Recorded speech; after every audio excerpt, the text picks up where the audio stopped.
안녕하세요. 가톨릭튜브 구독자 여러분, 사제간옆 영화관의 진행을 맡은 구본석 사도요한 신부입니다. 안녕하세요. 김선아 비비아나 배우입니다. 가톨릭튜브 구독자 여러분 반갑습니다. 네, 조금은 뜬금없는 질문일 수도 있는데요. 선아 배우님께서는 이 천사의 존재에 대해서 어떻게 생각하시나요? 천사요? 네. 먼저 수호천사가 생각나고요. 우리가 성경 안에서 마주하거나 신앙 안에서 이야기하는 대천사 가브리엘이 떠오르네요. 그리고 천사라는 단어가 종교적인 의미를 초월해서 사용하는 경우도 있잖아요. 이타적인 삶을 기꺼이 살아내는 사람들에게 우리는 종종 천사다 이렇게 부르기도 하는데요. 저는 지난 사제관 옆 영화관에서 다루었던 작품 어른 김장하의 김장하 선생님이 떠오릅니다. 저에게는 이 시간을 함께 해주신 우리 선아 배우님이 그런 천사 같은 존재로 다가오는 것 같습니다. 오늘 소개해드릴 영화 제목에 이 천사라는 단어가 들어가서 그런지 이 천사에 대한 이야기로 사제관 옆 영화관의 문을 열고 싶었습니다. 그렇다면 오늘 사제관 옆 영화관에서 상영할 영화는 어떤 작품일까요? 오늘 사제관 옆 영화관에서 상영할 영화는 켄 로치 감독의 2012년작인 엔젤스 쉐어 천사를 위한 위스키입니다. 영화의 제목만 보고서는 어떤 이야기를 담고 있는 영화일지 쉽게 예상이 되지 않네요. 영화의 소개를 신부님께 부탁드리도록 하겠습니다. 네, 아마 오늘 배우님의 복장이 이 영화의 컨셉에 맞추어서 입고 오신 것 같은데, 이 영화는 배우님의 옷차림에서 유추해 볼 수 있는 나라인 스코틀랜드를 배경으로 삼은 영화이기도 합니다. 이 스코틀랜드에서 밑바닥 인생을 사는 주인공 로비가 한 아이의 아빠가 되면서 마음을 다잡고 살아가는 과정을 그려주는데요. 변변한 직업도 또 거주지도 없이 다수의 폭행 전과를 지닌 데다가 얼굴에 지워지지 않는 커다란 흉터가 있어 곱지 못한 시선을 받게 되고, 또 설상가상으로 아버지의 대를 이은 원한 관계까지 품은 이 로비는 여자친구의 출산을 계기로 가족을 위해 새로운 삶을 살기로 결심하게 됩니다. 하지만 자신을 인정해주지 않는 여자친구의 가족들과 또 원한의 끈을 놓지 않는 일당들과 벌이는 집요한 갈등이 로비의 저 결심을 방해하는데요. 그러한 와중에 사회봉사 교육관 해리를 통해서 로비는 조금씩 마음을 다잡고 자신의 삶을 단단히 다져나가기 시작합니다. 어느 날 로비는 해리의 집에서 난생 처음 몰트 위스키, 오직 메가의 과정을 거친 보리 한 가지로 만들어지며 같은 증류소에서 생산되는 위스키를 마시게 되면서 자신의 섬세하고 예민한 후각과 미각을 인지하고 이를 바탕으로 위스키 감별에 선천적 재능을 지니고 있음을 알게 됩니다. 그렇게 로비는 위스키 감별사가 되기 위한 노력을 펼치게 되는데요. 이후 위스키 시음 행사에 갔다가 수십억을 호가하는 위스키 경매가 열릴 예정이라는 정보를 접하게 되고 자신의 재능을 활용해 동료들과 함께 일생일대의 프로젝트를 계획하게 됩니다. 저는 개인적으로 이번 사제관 옆 영화관의 상영작이 엔젤스 쉐어 천사를 위한 위스키여서 굉장히 반가웠어요. 재미있게 본 작품이기도 했지만 무엇보다 우리의 거장 켄 로치 감독의 영화를 소개할 수 있다는 게 너무 반가웠습니다. 저도 가톨릭튜브 구독자들에게 이 켄 로치 감독의 영화를 꼭 한번 소개하고 싶었었는데요. 이 켄 로치 감독은 영국을 대표하는 거장 감독입니다. 1936년생임에도 지난 2023년 영화 나의 올드오크로 칸 영화제 경쟁 부분에 진출했을 만큼 여전히 활발한 활동을 보이며 많은 영화인들의 존경을 받고 있습니다. 또 칸 영화제가 선호하는 감독 중 한 명이기도 한데요. 역대 최대인 14회 초청을 받았으며 황금 종려상을 2번, 심사위원상을 3번 수상했습니다. 참고로 오늘 사제관 옆 영화관에서 상영하는 엔젤스 쉐어 천사를 위한 위스키도 칸 영화제 심사위원상 수상작입니다. 특별히 켄 로치 감독이 거장으로 불리며 존경을 받는 이유는 그가 관심을 두는 주제와 연관이 있는데요. 평소 노동계급과 소외계층, 아일랜드 문제 등에 관심이 많아서 이와 관련된 주제가 켄 로치 감독의 영화 대부분을 차지합니다. 그만큼 영국 사회가 앓고 있지만 외면하고 있는 문제들을 영화의 핵심 주제로 삼고 있는데요. 또 그의 영화에는 주류 배우들이 아닌 노동자 출신의 배우들과 같은 비전문 분야의 배우가 주로 캐스팅됩니다. 이러한 이유로 켄 로치 감독은 블루 칼라의 신이라고도 불리는데요. 그렇게 켄 로치 감독의 영화는 영국 사회의 차가운 현실을 있는 그대로 담으며 그렇게 담긴 현실을 뜨거운 마음으로 마주하기를 우리 시대에 요청합니다. 차가운 현실을 뜨거운 마음으로 마주하길 요청한다 라는 표현이 정말 묵직하게 와닿네요. 엔젤스 셰어 천사를 위한 위스키도 극중 방황하는 청년으로 그려진 주인공 로비를 중심으로 이러한 차가운 현실을 있는 그대로 담아내는데 주저함이 없잖아요. 모두가 포기하고 방치한 것처럼 보이는 방황하는 로비의 첫 모습이 영국 사회 혹은 우리 시대가 앓고 있는 모습을 대변하는 것처럼 다가왔습니다. 그러면서도 그 차가운 현실을 있는 그대로 보여주는 것에서만 그치지 않고 그 현실을 직시함으로써 다르게 바꿔낼 수 있다는 희망을 남겨주기도 하는데요. 특히 이 영화는 희망을 코미디로 풀어내죠. 이 점이 켄 로치 감독 영화의 특징이자 그가 존경받는 거장 감독으로 회자되는 이유이기도 할 것 같아요. 마치 세상 모두가 방황하는 청년 로비를 버려둔 것 같은 이런 척박한 현실 속에서 기꺼이 그의 손을 잡아주는 존재인 해리가 본격적으로 등장하면서부터 로비의 마음가짐도 또 영화의 흐름도 모두 달라졌던 것 같습니다. 네, 맞습니다. 이 해리가 사회봉사 교육관으로 등장하는 인물인데요.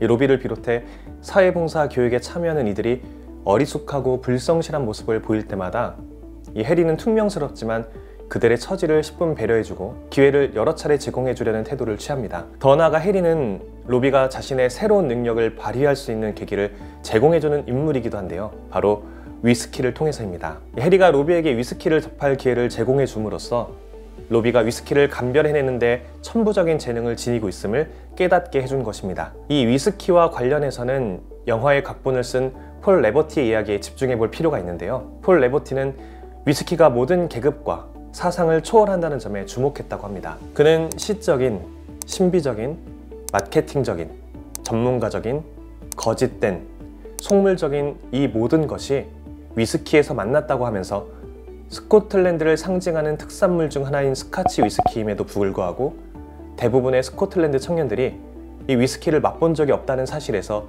이야기를 발전시켰다라고 밝혔습니다. 이처럼 영화는 해리의 존재를 통해서 극중 로비와 같은 세상에 제대로 적응하지 못하는 이들, 그렇게 방황하고 있는 이들을 긴 호흡으로 품어주며 제대로 자리를 잡을 수 있는 기회를 충분히 제공해 주어야 함을 말하고자 합니다. 곧 이 영화가 해리의 태도와 시선을 대변해주면서 관객으로 하여금 해리와 같은 시선으로 세상을 바라볼 수 있도록 이끌어주는 것입니다. 영화의 배경이 스코틀랜드인 점도 되게 인상 깊었는데요. 영화를 보면 되게 은연중에 영국 사회 안에서 스코틀랜드가 상대적으로 소외당하고 있음이 드러나요. 잉글랜드를 배경으로 했던 켄 로치 감독의 주요 작품들이 노동계층이나 이민자들의 그러한 차별 문제를 담고 그 문제들에 대한 감독의 관심이 깊다, 이런 것을 보여주었다면 엔젤스 셰어 천사를 위한 위스키는 영국 사회 안에서 벌어지는 지역 차별 문제에도 켄 로치 감독이 주목하고 있다,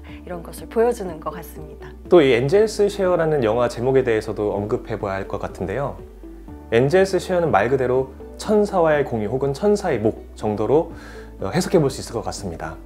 이 표현은 오래전 영국에서 위스키를 양조했던 사람들로부터 사용되었다고 하는데요. 이 위스키를 이제 오크통에 보관해 두면 매년 2%의 양이 증발하게 되는데, 이를 두고 양조하는 사람들은 시간의 흐름에 따라 위스키의 양이 줄어드는 만큼 그 풍미가 깊어지기에 천사가 밤중에 위스키를 조금씩 마시며 맛을 돋우어 준다고 생각했다 합니다. 이 지점은 영화의 주제와 맞물리며 많은 깨우침을 전해주는데요. 눈에 보이는 현실만을 놓고 본다면 위스키의 양이 매년 2%씩 줄어드는 것을 손해라고 생각하기 쉽습니다. 그러한 손해를 잠시 후의 미래도 예측하기 어려운 우리네 현실에서 받아들이는 것은 쉽지 않아 보이는데요. 당장의 이윤을 쫓고 빨리 찾아오는 결과에 몰두하는 것이 모호함과 불확실함으로 말미암은 불안으로부터 조금이나마 자유로울 수 있는 방법일 것이기 때문입니다. 하지만 위스키를 양조하던 사람들은 이 모호함과 불확실함을 천사의 몫으로 남기며 더욱 맛 좋은 위스키를 발견해낼 수 있어 했는데요. 당장의 이윤과 만족이 아닌 긴 호흡으로 마주할 수 있는 깊이를 누릴 수 있게 된 것입니다. 그렇게 그들은 세상이 손해라고 여기는 지점들을 두고 천사의 몫을 발견해냄으로써 인간적인 시선 너머의 것을 알아차릴 수 있게 된 것인데요. 그렇게 모두가 포기했던 로비의 삶을 끝까지 포기하지 않고 바라본 해리의 마음, 또 이 세상 안에서 로비와 같은 모습으로 살아가는 이들을 비추어 주고자 한 켄 로치 감독의 마음이 엔젤스 셰어의 의미로 위스키를 양조한 이들의 마음과 일맥상통하게 다가오는 것 같습니다. 결정적 한 장면과 영화에 대한 한 줄 감상평을 나누는 시간입니다.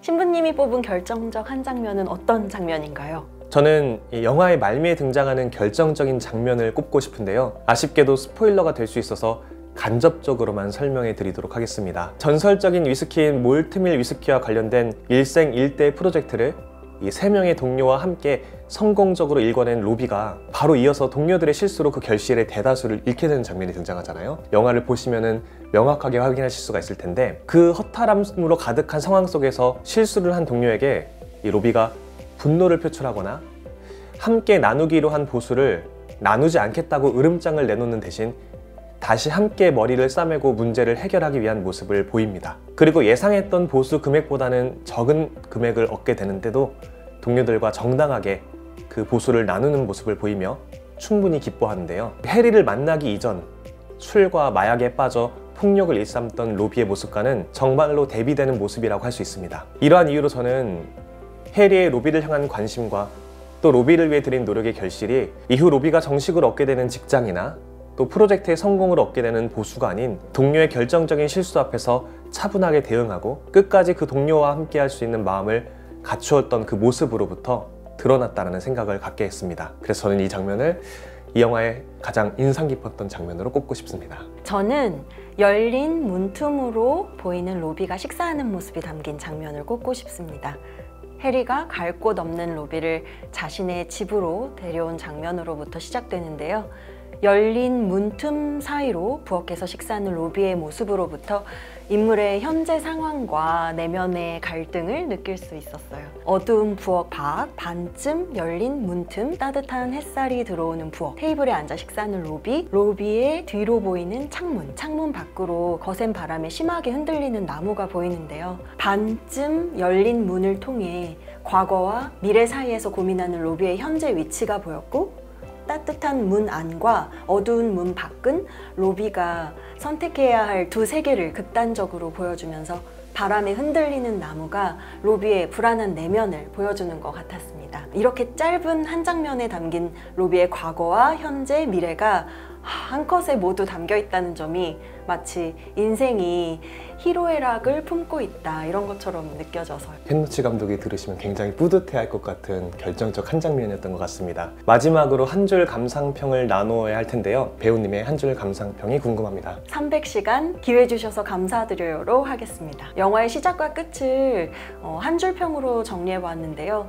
처음 그 법원에서 300시간의 사회봉사 명령을 받는 로비, 사회봉사 감독관인 해리와의 인연으로 이 300시간을 마친 로비가 새로운 삶을 시작하면서 해리에게 남긴 쪽지 속 메모잖아요. 진정한 엔젤스 셰어가 무엇인가 이렇게 생각하게 만드는 글귀였는데요. 기회를 주어서 고맙다는 이 짧은 문장은 영화의 모든 것을 담아낸다고 생각했습니다.